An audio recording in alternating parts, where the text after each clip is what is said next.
মাকারণ পাকাইতেছি আজকে অর্ধেঘুরের জন্য। একটু পর অর্ধেঘুরে ঘুমাইতে উঠবে, ঈদের দাওয়াত খাইয়ে আসছে, আসার পরে এখন ঘুমাইতেছে। তো ঘুমাইতে উঠলে তো কিছু খাবার, ঈদের দাওয়াত তো শরীরা খায় না তেমন একটা, অর্ধেঘুরে তেমন একটা খায় না। তো আর কি ওদিকে হয়েছে আমার ভাত আর তরকারি গরম করতেছি খাওয়ার জন্য। আর এখানে যেটা দেখতেছেন এটা দুধের মতো দেখা যায়, এটা আমি আটা আর দুধ গুলে রাখছি। ওটা ওই যে বানাবো, ক্রিম বানাবো, ক্রিমের জন্য আর কি গুলে রাখছি। তো ক্রিমটা বানাই নেব এখন। মাকারনের সাথে কিছুটা ক্রিম মিশাই নিছি, এখন বাকি ক্রিমগুলো আমি ঢাইলা দিব। তো সেই জন্য প্রস্তুত ছি। এখন আমি ক্রিমগুলো ঢাইলা দিই, ঠিক আছে। ক্রিমটা আমি বানাইছি, ক্রিমটা কিন্তু অনেক সুন্দর হয়েছে বানানোটা, হ্যাঁ খুবই সুন্দর হয়েছে। এটা আমি মিশাই বসাই। তো হয়ে গেল ক্রিমটা বসানো। আজকের ক্রিমটা একটু অল্প হয়ে গেছে, তারপরে সমস্যা নয়, ঠিক হয়ে গেছে, ভালোই হয়েছে। মাশাআল্লাহ তাবারাকাল্লাহ, আলহামদুলিল্লাহ, সেই রকম একটা কালার পারফেক্ট আসছে। এটা কিন্তু বেশি পোড়া দেখা যায় ক্যামেরায়, বেশি পোড়া। মাশাআল্লাহ তাবারাকাল্লাহ, এটা কিন্তু খেতেও খুব মজা হবে। এরকম মানে এটা কি সুন্দর লাগতেছে, খুব ভালো লাগতেছে আমার কাছে। মাশাআল্লাহ। আসসালামু আলাইকুম এভরিওয়ান, কেমন আছেন আপনারা সবাই? আলহামদুলিল্লাহ আমি ভালোই আছি। তো আজকে আমি সমস্ত রান্নাঘরে দুলাপগুলো পরিষ্কার করা শুরু করে দিয়েছি। কিছু আগেই ধুয়ে ক্লোরক্স দিয়ে ধুয়ে রাখছি, সেগুলা পানি জড়ে গেছে। এখন দুলাপ মশা দিয়ে এগুলা নিয়ে গুছামো।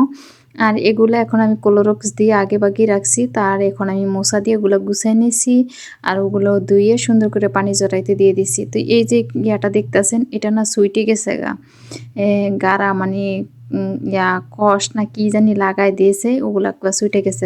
ভাগ্যবালা নিজে নিজে ছুটছে, বাট আমার ধারণা না। তো ম্যাডামকে দেখালাম যে দেখ এটি ছুটে গেছে, নাহলে তো না কইতো যে আমি ছুটাইছি। সেই কারণে আর কি আমি ম্যাডামকে দেখাইছি। পরে সবগুলো এরকম। তো এগুলা সব গুছামো, দুটা ডয়েরি গুছামো, সবগুলা সুন্দর করে গুছামো। এগুলা সব উঠাই নেবো এখন, নিয়ে সুন্দর করে মুছা তারপরে ধুয়ে যাবো। তো এখন আমি এগুলা গুছাইতে থাকি আর আপনাদের সাথে শেয়ার করতে থাকি। সবকিছু উপরে বাইরে করে নিয়ে নিয়েছি, এখন সবকিছু মোছো শেষ, ডয়ারটা তো এখন গুছাইনি। তো সেগুলা গুছানো শেষ হওয়ার পরে এই দুলাপটাতে আসলাম, এই দুলাপটাও আপনাদের সাথে শেয়ার করি গুছামো। তো সবগুলা দুলাপ নামাই নিতেছি, নিয়ে সুন্দর করে যেরকম সাবান দিয়ে আর যে থালা বাসন ধোয়ারি এটা নিয়ে এটার মধ্যে নিয়ে সমস্তগুলো সুন্দর করে কিন্তু ময়লা নাই জানেন, এগুলোর মধ্যে কিন্তু তেমন কোনো ময়লা নেই, হালকা পাতলা একটু ময়লা হয়েছে। তারপরে পরিষ্কার করে দিয়ে যায়, যেহেতু 1.5 মাসও ম্যাডামের, 1.5 মাস 1 বছরও গেলেও ম্যাডামের কোনো হবে না, পরিষ্কার করা লাগবে না। তো নতুন সকল আসলো সেরকম কিছু না। তো এখানে ওই ডিব্বাগুলোর কুচামো, যেগুলো ডিব্বা প্রয়োজন সেগুলো হামাইয়া থুয়ে দিব অন্য জায়গা নিয়ে, এই দুলাপটার মধ্যে থুয়ে দিব আর অন্য অন্য জায়গায় দেবো। তো আমি এগুলো এই পাতিলারিগুলো নামামো, সব চিপা চাপার যা আছে সব কিছু নামাইয়া এখন গুছামো। সবগুলো নামাই নিছি, দেখেন সবগুলা নামাইয়া কোথায় কোথায় গুছায় গাছায় উঠে উঠে রাখছি, সব কিছু কিন্তু গুছাইতে হয়। তো এখন এলাম বেসিংয়ের নিচটা, বেসিংয়ের নিচটা তো অপরিষ্কার। তো এই বেসিংয়ের নিচটাকে একটু মশা টসা দিয়ে সুন্দর করে পরিষ্কার করব। তারপর অন্য অন্য দুলাপগুলা সব দিন তো একদিন তো সবটা পারবো না, 4-5 দিন লাগবে আমার এই রান্নাঘরটাই পরিষ্কার করতে।